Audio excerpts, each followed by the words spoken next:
What's up guys, NepentheZ here, and welcome back to another episode of the best team in FIFA. Today's team was sent in by Daniel Q 1999. He sent us in the 4-3-3-3 team. And before we actually get into the team, I just want to explain a little something about today's episode and yesterday's episode, or the last episode a couple of days ago.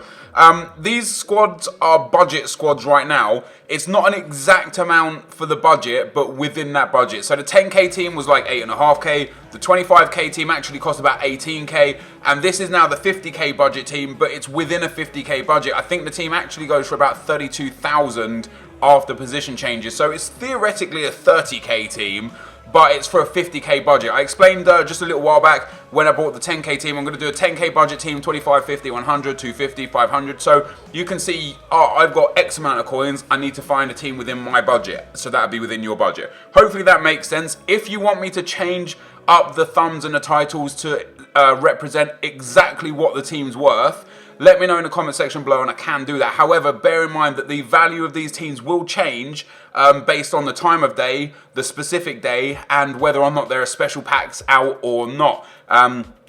So today this team, as recording this team, it's worth like 30 something K. By the time you actually watch this video, it may be worth 25k. You understand, like the players just change quite rapidly. Now without further ado, let's actually get into the team. And as we take a look at today's team, if you guys could drop a thumbs up on the video, it takes you 1 second and I would much appreciate it. And if we can get over 10,000 likes on today's episode, I'll upload a bonus video today, a second episode. Not of the best team in FIFA, but a second video for the day. So, taking a look at this team and as to why I picked it, first of all, I looked at it and I saw the midfield and I thought, you know, I've used Nzonzi a lot this year. He's really good. I haven't used Pereira or Dybala, and you guys know I have kind of a hate-hate relationship with Syria. But I find Dybala and Pereira to be quite good. You know, Pereira there has 4-star, high. He's 6 foot. He's got really well-rounded stats.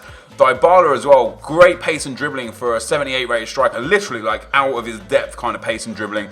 Matuidi's great. Lucas I find to be brilliant. Conor Plianka, when I've used him, has been great. The defense is so strong, man. Tremoulinas, Varane, Laporte's great. You can even get Laporte's. You could probably afford, in a 50k budget, Laporte's inform card.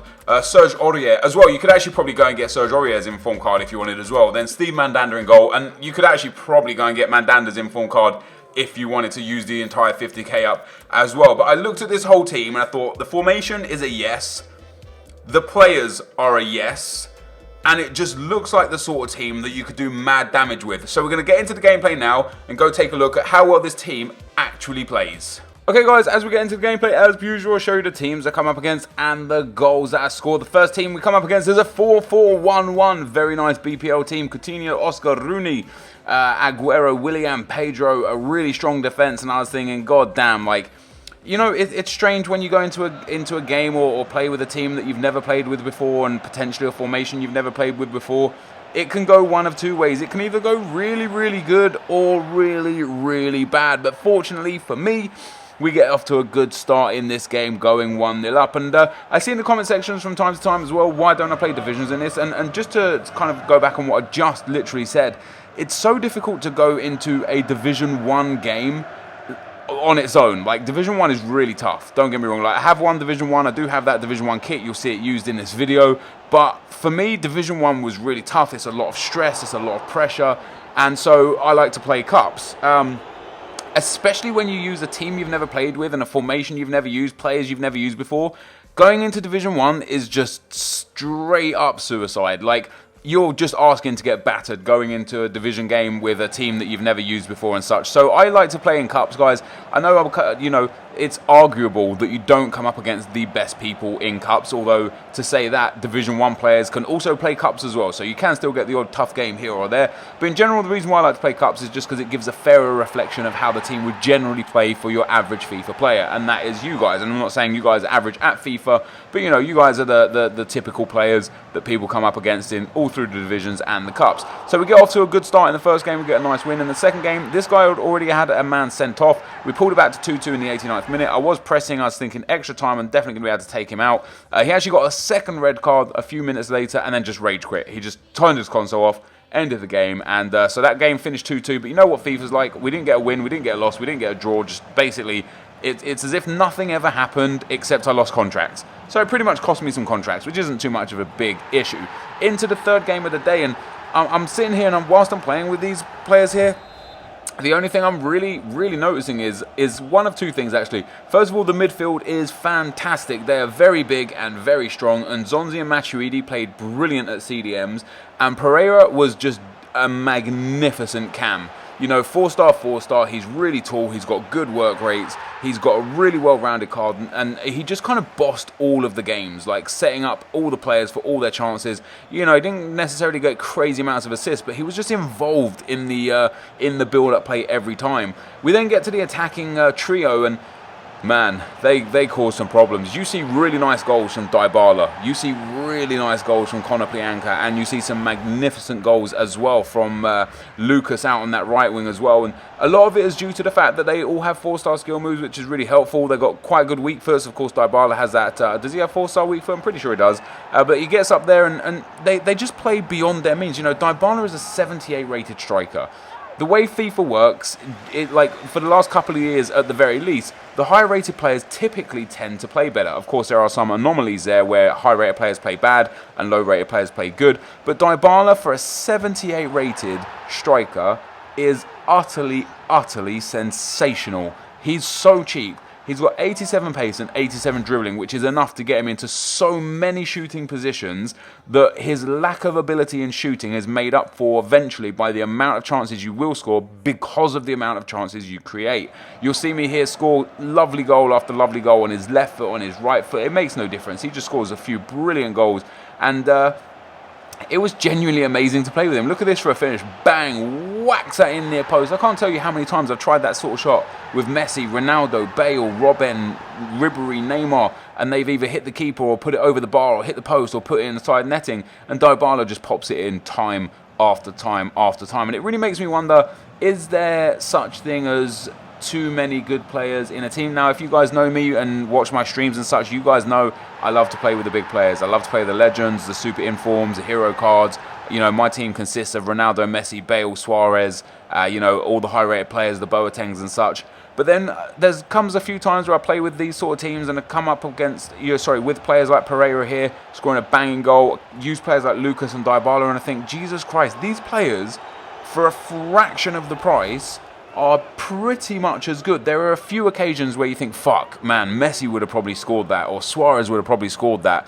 But there's so many occasions where it just doesn't make a difference. And Conor Plianka here gets in behind, bang, near post OP one more time, slaps that in the near post, and you can see by the goals that I'm scoring, by the teams that I'm playing against, it's not like this team here is the worst team we came up against. 41 chem, average players, a few decent players, a few pacey players, but in general, this guy, I don't know what he was thinking with his team.